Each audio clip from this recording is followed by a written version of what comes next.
So good morning everyone. I welcome you all to 5 AM current affairs super series में. सो आज 27 मार्च 2021 है. Discuss करते हैं आज के जो इंपॉर्टेंट टॉपिक्स हैं.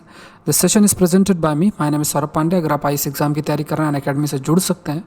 आपके पास मौका है इस समय. अगर आप मार्च 31 से पहले 1 ईयर का सब्सक्रिप्शन लेते हैं 1 ईयर का, तो इसमें 4 मंथ्स आपको एक्स्ट्रा रहेंगे. जैसे फॉर एग्जांपल अगर आप 31 मार्च से पहले लेते हैं तो ये आपका सब्सक्रिप्शन जुलाई तक रहेगा. जो मार्च में ख़त्म होना चाहिए वो आपका जुलाई तक रहेगा. तो 4 मंथ्स आपका एक्स्ट्रा है.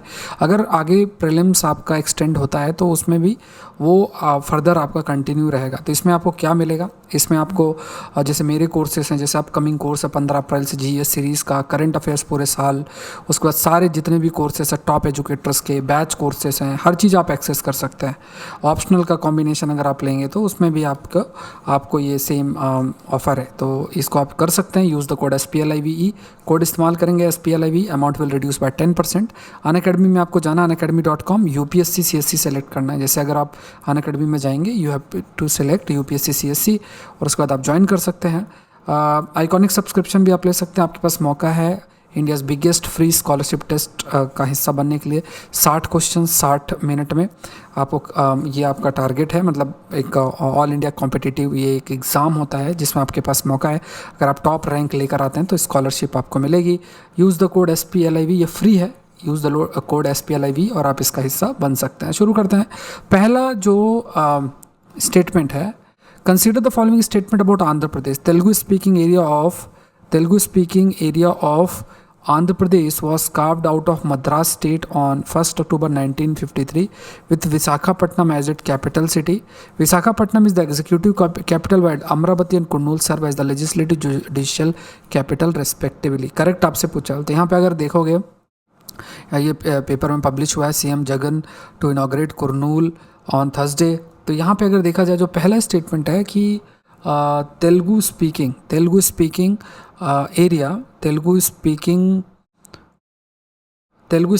area of Andhra Pradesh state was carved out of Madras state on 1st October 1953 with Kurnool, not Visakhapatnam, with Kurnool as its capital city. तो ये गलत हो गया. ये स्टेटमेंट आपका सही है. Visakhapatnam is the executive capital while Amaravati and Kurnool serve as a legislative judicial capital respectively. तो स्टेटमेंट आपका सेकंड सही है. Next, consider the following statement about digital India. तो यहाँ पे it is a program, digital India की बात की जाए तो it is a program to transform India into digital empowered society and knowledge economy. It consists of 2 core components: the development of secure and stable digital infrastructure and universal digital literacy. Bharat Broadband Network Limited BBNL, which execute the BharatNet project, is the custodian of Digital India project. तो यहाँ पे आपको correct बताना है. यहाँ पे अगर आप देखोगे ये न्यूज़ PIB की है, उस पर बेस्ड आपके प्रश्न हैं. It is the programme to transform the India into digital empowered society and knowledge economy. तो ये स्टेटमेंट आपका सही है कि digital empowered society and knowledge economy. इसमें it consist of 2 core component. इसमें 2 कोर कंपोनेंट है. 2 कोर कंपोनेंट, एक है development of secure and stable digital infrastructure and universal digital literacy. तो यहाँ पे ये जो एक पॉइंट आपको याद रखना है, इसके 2 कोर कंपोनेंट, इसके 3 कोर कंपोनेंट है. तो 2 तो लिखे हुए हैं और एक जो कोर कंपोनेंट है वो delivering government services digitally. Government की सर्विसेज को डिजिटली पहुंचाना. तो ये गलत हो गया. Bharat broadband network limited BBNL, which executes the Bharat net project, is the custodian of the digital India project. So Bharat broadband network limited BBNL ये आपका Bharat net project which execute the Bharat net project is the custodian of the digital India project. ये आपका इसके द्वारा implement हो रहा है Bharat broadband network limited के द्वारा. तो ये स्टेटमेंट सही है. आंसर है that is 1 and 2. Consider the following statement about the national aquifer mapping and management program. बहुत ही ज़्यादा इंपॉर्टेंट है. NAQUIM, नैक्यूम जिसे हम कहते हैं. तो ये न्यूज़ आपकी PIB के अंदर पब्लिश हुई है. नैक्यूम जिसे हम कहते हैं, इम्प्लीमेंटेड बाय याद रखो implemented by central ground water board, ये भी सही स्टेटमेंट है। It emphasises mapping of aquifers, water bearing formations, their characterisation, development of aquifer management plans to facilitate sustainable management of the ground water resources. तो ये सही है, ये सही है। It was initiated in 2012 as a part of ground water management regulation scheme. तो यहाँ पे देखा जाए तो तीनों स्टेटमेंट सही हैं। पहली चीज़, सेंट्रल ग्राउंड वाटर बोर्ड के द्वारा ये इंप्लीमेंट होगा। इसमें जो एक्यूफर्स का मतलब जैसे जो ग्राउंड वाटर जो हम पानी स्टोर आपका रहता है उनको मैप करना, उनका कैरेक्टराइजेशन, एक्यूफर मैनेजमेंट प्लानिंग करना और किस तरीके से ग्राउंड वाटर को प्रॉपर तरीके से मैनेज किया जा सकता है, इन पर फोकस है।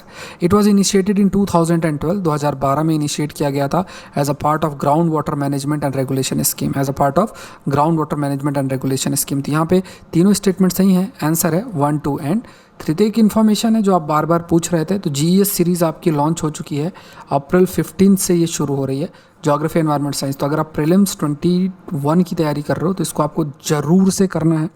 लगभग 400 से 500 टॉपिक्स कवर करेंगे इन एरिया से, और ये आपके कई सारे जो इंपॉर्टेंट सोर्सेस हैं, GS reporter, science reporter, down to earth magazine, ये सोर्सेज से ये कवर आपका रहेगा। तो इसको बिल्कुल भी मिस नहीं करना है।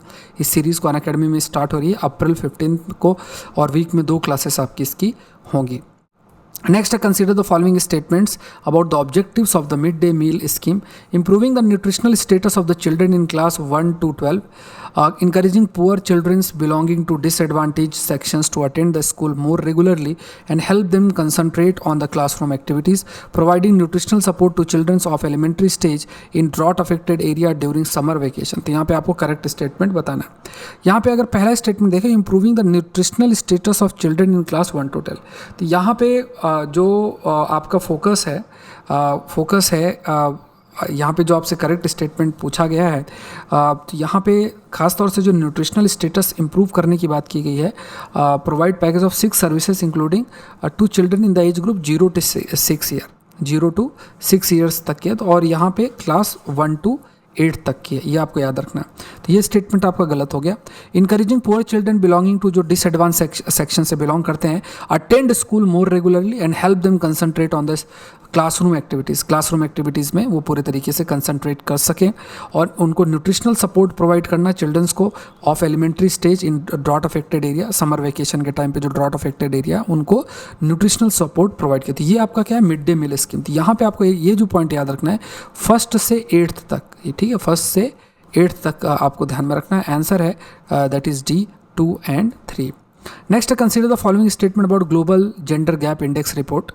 ये आपकी पब्लिश होती है, वर्ल्ड बैंक यहाँ पे लिखा है, it is published by world economic forum. The index is designed to measure gender-based gaps in access to resources and opportunities in the country rather than actual level of available resources and opportunities in those countries. India ranked 108 out of 149 countries in 2020।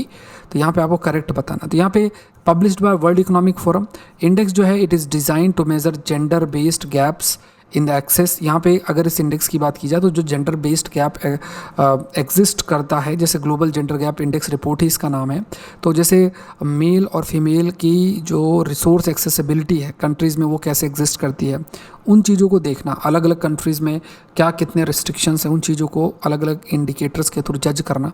India ranked 108 out of 149 इन 2020। तो यहाँ पे जो answer है that is D, 2 and 3। तो ये news आपकी PIB में publish हुई है। Consider the following statement about government scheme. Beti Bachao Beti Padhao ensures the protection, survival and education of the girl child. Mahila Shakti केंद्र aims to empower urban women with opportunity for skill development and employment. Scheme for adolescent girls aims to empower girls in the age group 11 to 18 and to improve their social status through nutrition, life skill, home skill, vocational training। यहाँ पे आपको correct बताना। तो ये भी news अगर देखा जाए तो ये आपकी पब्लिश हुई है PIB के अंदर, it is also published in PIB। तो Beti Bachao Beti Padhao ensures protection of survival and education होती है। ईजिली आप इस स्कीम के बारे में बता सकते हो, बेटी बचाओ बेटी पढ़ाओ, गर्ल चाइल्ड के सर्वाइवल, एजुकेशन, उसकी protection. Mahila Shakti Kendra aims to empower rural women, यहाँ पे रूरल वुमेन है with opportunity for skill develop. तो महिला शक्ति जो केंद्र बनाए गए हैं तो रूरल वुमेन को एम्पावर करना, ये ध्यान में रखना। तो ये गलत हो गया, यहाँ पे अर्बन वुमेन लिखा हुआ है। ये जो स्कीम है adolescent girls aim to empower girls in the age group, ये बहुत इंपॉर्टेंट, यहाँ डेट चेंज हो सकती है। स्कीम का एम क्या है कि जो एज ग्रुप 11 से 18 साल है वहाँ पे empower girls in the age group 11 to 18 and improve their social status through nutrition, life skill, home skill, vocational training. तो उनके सोशल स्टेटस को इम्प्रूव करना न्यूट्रिशन के थ्रू, लाइफ स्किल के थ्रू, होम स्किल के थ्रू और vocational training. तो यहाँ पे आपको करेक्ट स्टेटमेंट बताना है, आंसर है दैट इज़ 1 and 3। नेक्स्ट है consider the following statement about electron bond scheme announced in 2017 union budget में। ये स्टेटमेंट सही है। इलेक्ट्रॉन बॉन्ड स्कीम के बारे में मैंने आपसे बहुत बार डिस्कस किया है। जैसे फॉर एग्जांपल अगर किसी को पैसा पे करना है तो एसबीआई में वो जाएगा, एसबीआई से मतलब पॉलिटिकल पार्टी को अगर पैसा देना है तो आप इलेक्ट्रोल बॉन्ड खरीद सकते हो अमाउंट का, एक पर्टिकुलर अमाउंट का, उसको पॉलिटिकल पार्टी को दोगे, पॉलिटिकल पार्टी दोबारा बैंक को देगी, बैंक उतना अमाउंट आपके जो पॉलिटिकल पार्टी उसके अकाउंट में ट्रांसफर कर देगी। और ये जो अकाउंट होगा ये इलेक्शन कमीशन ऑफ इंडिया के द्वारा अप्रूव्ड होता है। तो ये आपको ध्यान में रखना है, इलेक्शन कमीशन ऑफ इंडिया के द्वारा अप्रूव्ड होता है। तो क्योंकि इलेक्शन कमीशन ऑफ इंडिया के द्वारा अप्रूव्ड रहता है बट इसमें कई सारी चीज़ें हैं, ट्रांसपेरेंसी की डिटेल जारी नहीं की जाती है, जो पैसा दे रहा है उसकी आइडेंटिटी जारी नहीं की जाती है, तो उसके लिए काफ़ी क्रिटिसिज्म भी होता है। तो ये 2017 में अनाउंस किया गया था। Interest free bearer instrument use to donate money anonymously to political parties, मतलब आइडेंटिटी आपकी रिवील नहीं होती है। SBI deposits bonds that a political party hasn't encashed within 15 days into the Prime Minister Relief Fund. SBI deposit bonds that a political party hasn't enchased within 15 days into the Prime Minister Relief Fund. तो यहाँ पे जो SBI deposit bonds हैं जो political party ने encash भी नहीं किया within 15 days into the prime minister relief fund. तो यहाँ पे अगर ये स्टेटमेंट देखा जाए SC to pronounce order today on pleas seeking stay on the sale of fresh set of electoral bond from April 1, जो April 1 से नए इलेक्ट्रल बॉन्ड्स जारी किए जाते हैं उसके लिए ऑनरेबल सुप्रीम कोर्ट का एक जजमेंट भी आएगा। तो ये कुछ आपको ध्यान में रखना है। ये 2 स्टेटमेंट सही है, ये भी आपका जो स्टेटमेंट है ये भी इट इज़ ऑल्सो करेक्ट। तो तीनों स्टेटमेंट आपके सही हैं, आंसर है दैट इज़ 1, 2 and 3। तो आज के लिए इतना ही। आई होप ये सेशन आपके लिए हेल्पफुल रहा होगा। अगेन आई एम रिक्वेस्टिंग कि जो रिस्पॉन्स है वो धीरे धीरे रिड्यूस होता जा रहा है। सो आई वांट कि आपका ये सेशन लंबा समय तक कंटिन्यू रखे। तो जितना हो सके इसको शेयर आप ज़रूर से करो। क्वालिटी कंटेंट के लिए थोड़ा सा ये आप मेहनत इतना सा कर सकते हो जिससे कि ये जो सेशन है ये आपका कंटिन्यू रहे और आपको भी इसका पूरा बेनिफिट मिलता रहे। Thank you everyone and let's crack it.